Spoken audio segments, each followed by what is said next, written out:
अस्सलाम वालेकुम साथियों, हमारे यूट्यूब चैनल पर आपका इस्तकबाल है। साथियों, एआईएमआईएम पार्टी दिल्ली के अंदर मजबूती से चुनाव लड़ रही है। एआईएमआईएम पार्टी के जो प्रत्याशी हैं, उनको लेकर तमाम राजनीतिक पार्टियां हो या फिर मीडिया हो, सबके बीच हलचल मची हुई है। जी हाँ, एआईएमआईएम पार्टी के जो प्रत्याशी उतर रहे हैं चुनावी मैदान में, वो ऐसे प्रत्याशी हैं जिनका ताल्लुक दिल्ली के अंदर वायलेंस जो हुआ था, उससे उससे उनके तार जुड़ते हुए नजर आते हैं। लेकिन एआईएमआईएम पार्टी ने उन लोगों को टिकट देना शुरू कर दिया है। जहां मुस्तफाबाद विधानसभा सीट से एआईएमआईएम पार्टी ने पूर्व पार्षद ताहिर हुसैन को अपना उम्मीदवार बनाया, तो वही सीलमपुर विधानसभा सीट से एवं पार्टी शाहरुख पठान को टिकट देने की कोशिश में है। लेकिन अब एक ऐसा नाम निकल कर आया है ओखला विधानसभा सीट से, जिसको एवं पार्टी टिकट देने जा रही है। एवं पार्टी के जो अध्यक्ष बैरिस्टर ओवैसी साहब हैं, उन्होंने एबीपी न्यूज से एक इंटरव्यू के दौरान इस बात का खुलासा किया है कि एवं पार्टी ओखला विधानसभा सीट से एक ऐसे प्रत्याशी को टिकट देने जा रही है जो इस वक्त जेल के अंदर है। जी हाँ, ओवैसी साहब ने खुद ये बात बोली है।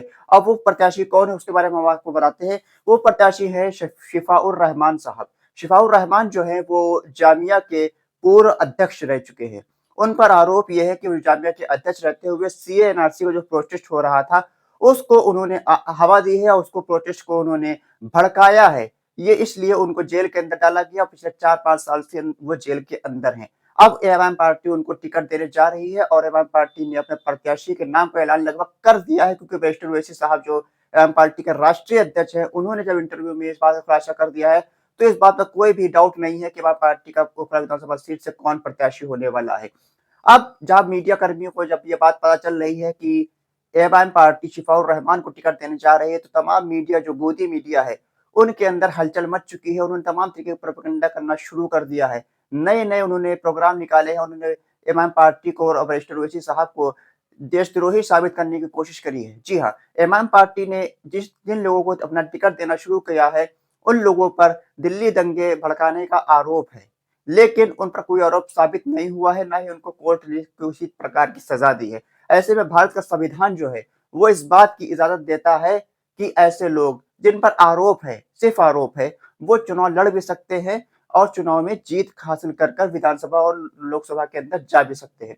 जब संविधान इस बात की इजाजत देता है कि वो बंदा चुनाव लड़ सकता है, तो ये जो मीडिया है, गोदी मीडिया है, उन लोगों को किस बात की तकलीफ है। ओवैसी साहब अगर ताहिर हुसैन को टिकट देते हैं या शाहरुख पठान को टिकट देते हैं या शिफाउर रहमान को टिकट देते हैं। हालांकि जो भारतीय जनता पार्टी ने कई ऐसे नेताओं को टिकट दिया है, मंत्री बनाया है, एमएलए और सांसद बनाया है, जिनका ताल्लुक क्राइम से जुड़ा हुआ था, जिनका ताल्लुक जेल से था। बाहुबलियों को टिकट दिया, वो जेल में थे, जेल में रहते हुए चुनाव लड़े, उन लोगों को मंत्री बनाया। यहाँ तक कि ना सिर्फ उन लोगों को मंत्री बनाया, बल्कि उनके केस भी वापस लिए गए हैं भारतीय जनता पार्टी की सरकार के अंदर। जी हाँ, एमआईएम पार्टी ने अगर ताहिर हुसैन को टिकट दिया, शाहरुख पठान को टिकट दिया या फिर शिफाउर रहमान को टिकट दिया, तो ऐसे में जो गोदी मीडिया है वो एमआईएम पार्टी पर सवाल उठा रही है। लेकिन यही गोदी मीडिया जो है, वो कभी भारतीय जनता पार्टी पर उसने सवाल नहीं उठाया। क्यों नहीं उठाया? क्योंकि वो भारतीय जनता पार्टी जो है वो हुकूमत में है। हुकूमत में रहते हुए कोई मीडिया वाले भारतीय जनता पार्टी से सवाल नहीं कर रहे हैं। ऐसे में बड़ी बात समझ में ये आती है कि हुकूमत जिसके हाथ में होती है, उसके हाथ में मीडिया भी होती है।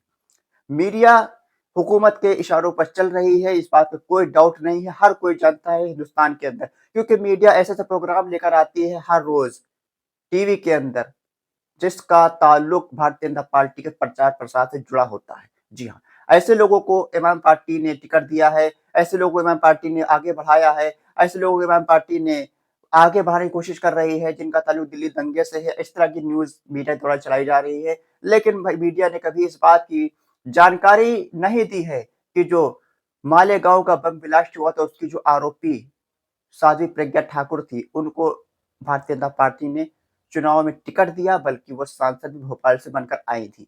इस पर किसी ने भी चर्चा नहीं की मीडिया के द्वारा। लेकिन इमाम पार्टी ने एक सिर्फ आरोपियों को टिकट दिया, तो सबके पेट में दर्द होना शुरू हो गया। साथियों, हम लोगों को ये सब चीज़ों में नहीं पड़ना है। सीधी-सीधी बात ये है कि इमाम पार्टी जो है, वो मुसलमानों के हक-हुकूक के लिए लड़ रही है और जहाँ जो प्रताड़ित लोग हैं, उनके हक-हुकूक के लिए वो मजबूती के साथ चुनावी मैदान में उतर रही है। तो हम सबकी ज़िम्मेदारी ये है कि ज़्यादा से ज़्यादा तादाद में इमाम पार्टी के प्रत्याशियों को वोट दें, इमाम पार्टी के प्रत्याशियों को कामयाब करवाएँ।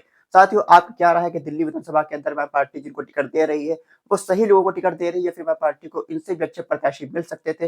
या फिर इमाम पार्टी इन सीटों पर कितने सीटों पर चुनाव जीत सकती है? अपनी राय कमेंट बॉक्स में आप हमको दें। साथ ही साथ हमारे चैनल सब्सक्राइब करें, वीडियो लाइक करें और हमारे जो वीडियो है उसको तमाम ग्रुपों में शेयर भी कर दें। खुदा हाफ़िज़।